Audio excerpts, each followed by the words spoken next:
So I'm just gonna go ahead and start. I've made a couple of videos on YouTube. It's a hobby of mine because, I've been sober from alcohol about 4 years, a little bit over, but yeah. Did I ever think I would be sober that long? No.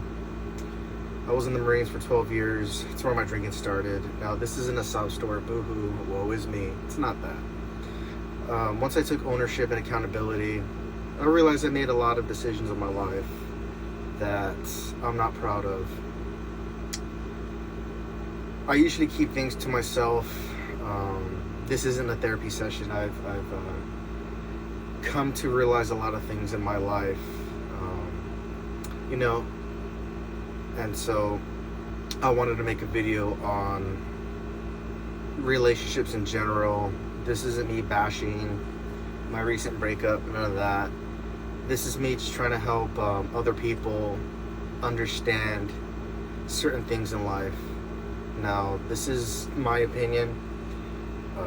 I did help, in my past clinically with SUD and behavioral health. I'm currently working in pediatrics. I want to have all three areas covered. My ultimate goal is, mostly to help men, women as well, but in my opinion, I think women have a lot of mental health avenues to go to for help. Men, not so much. Maybe a lot of it is us being machismo. I don't need no help. But I've learned a lot of my fellow vets aren't here due to, self-deleting.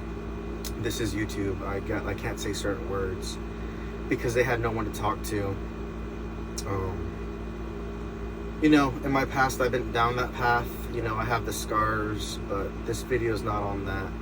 What I want to talk about is being in a relationship while sober, and not having an escape to numb any of it out. I mean, who wants to?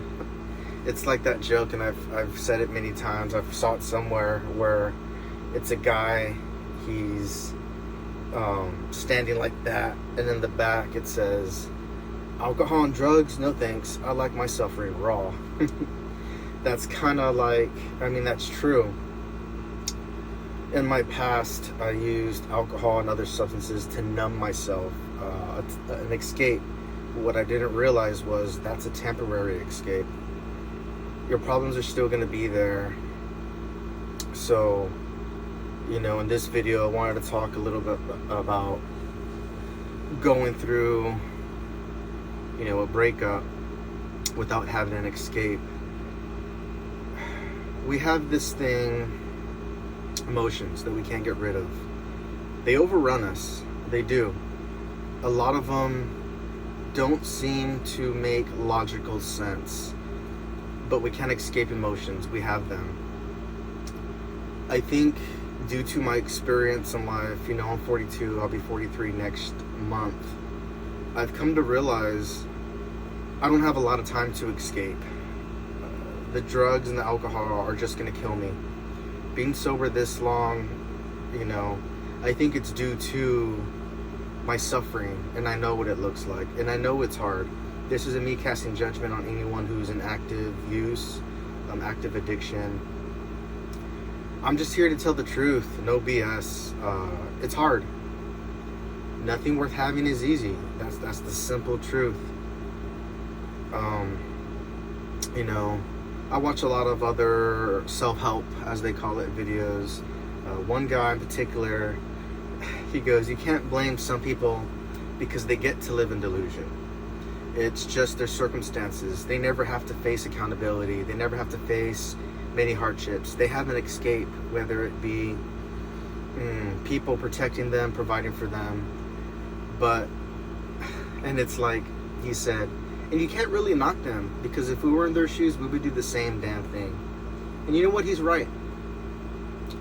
But for a lot of us, we don't have an escape. We don't have any valid excuses. And I'm done. I've been done being a professional victim.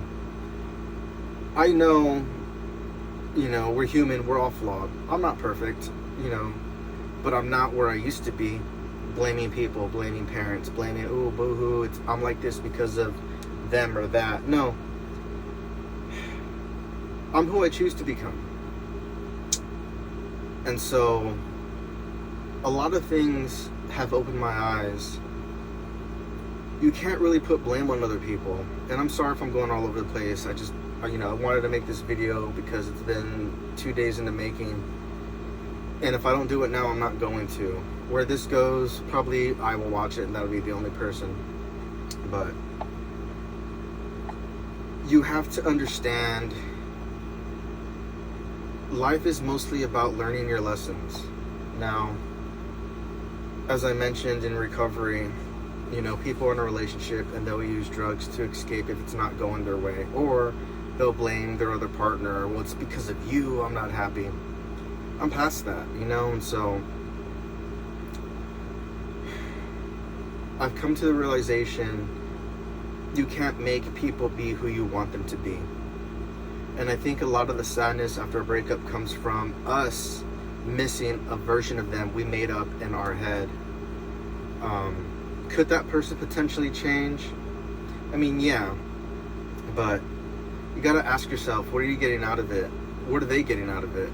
If it's one-sided, the other party's gonna get resentful. And so what I realized since my sobriety is I am only in control of my actions. I am only in control of my emotions. If I feel some type of way and I convey it as best as I can, it's up to the other person to decipher that and ask themselves if they are willing to compromise or not. And if they're not, or if they're unable, hey, it's okay. It's okay. It's I hate saying that, but it is what it is. We know what it is. We can force this, we can make it, or we can just accept that it's not working out. In my addiction, my relationships usually ended with me getting arrested, shooting a gun in the house. Oh my God. Trust me, I have a plethora of material for videos, and I will make them eventually.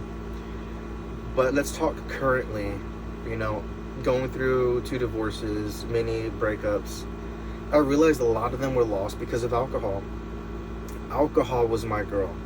That was my relationship. The wives and the girlfriends, they were just side pieces. But in this state of mind, I have grown to realize I don't have an escape. And I'm not even tempted to go back because my sober mind has got to the point where now I can fast forward. Say, for instance, in my active use, there was no thinking about the aftermath. There was thinking about now. There was thinking about the escape. There was thinking about that dopamine hit. I need to feel good. Now I know the truth. You need to feel good later. You need to go what you're going through. You need to, per se, fix your car's engine before you can drive it fast. And so I realized this isn't a one-sided street. I have some issues as well. The things I was asking for, they weren't unreasonable, and I didn't feel they were. Again, this is just my side. There's always that, your side, their side, and truth. Well, the best I can do is come at it with compassion, and I know the truth hurts. It really does, but we learn from that. What are we going to do? Lie and not learn anything? Lie and think this way is the truth when it's a lie? Or sit down, tell them what you feel, even though it sounds harsh. There's no need to low blows. Just tell the truth. And I did that. What the other person thinks of me, well, I'm not in charge of their emotions or their thoughts. Just like myself, I can only come to terms with my part, be better, move forward. I get it. There's a time to grieve what could have been, but we got to be careful. That's a black hole. I allowed myself a little time to think about things, understand, and move forward. And that sounds so cold and calculated, but in my 40s, that's what it is now. It's understanding and moving forward. In my 20s and 30s, yeah, it's the emotions, the sadness. And you might not understand this now, but I hope people eventually will. You got to take the good from the bad and leave the bad, process it, understand it, and leave it there. And this is just my advice. It's helping me move forward. There's no hatred, there's no anger. There is a little bit of sadness. I am human, but I'm choosing to focus on the good times. And the bad times, well,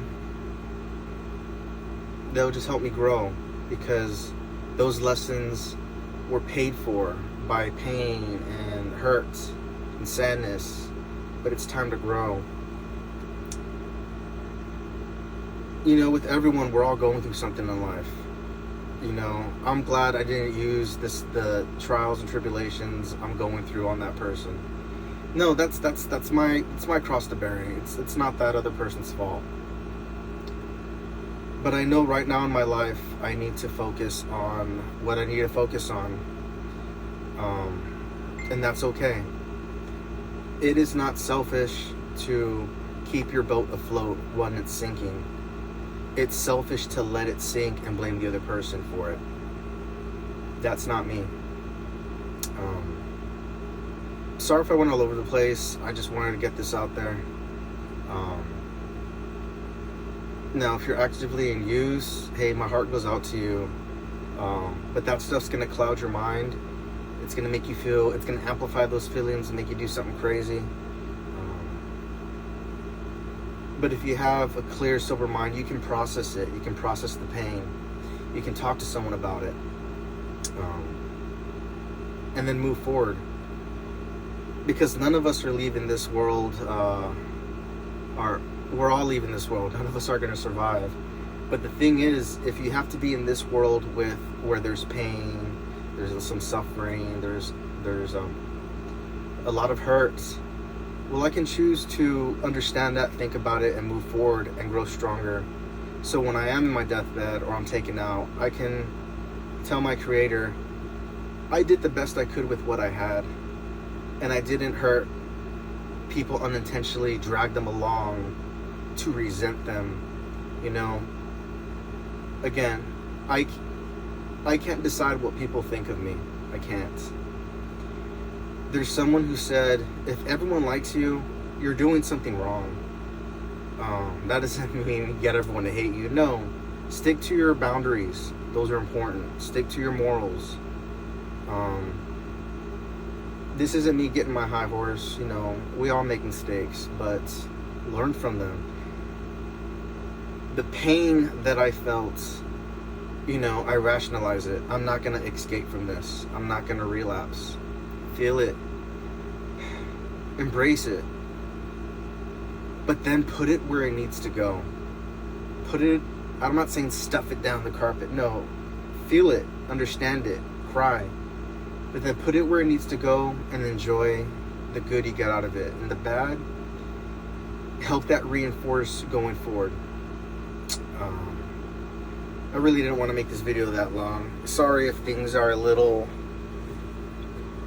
around the place, but I think if you resonate with this video, you understand what I'm saying. Life is beautiful because of the pain.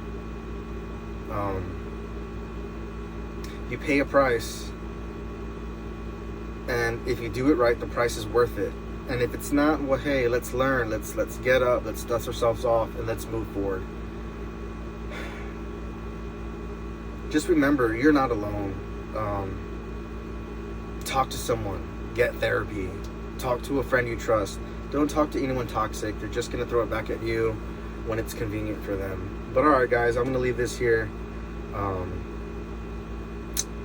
If you subscribe, trust me, I got a lot more videos of my crazy days that I can share with you. But sobriety, it's not lame. I'm glad I can enjoy a game, a Spurs game with family, and they're all drinking, having fun, because they're not like me. They're not an alcoholic. And I can sit there and I can drink my gallon water or sparkling water and be okay, because I know what that substance does for me, and I know what it does for them. They can enjoy it. Have at it. All right, guys. I will hopefully see you in other videos. All right, bye.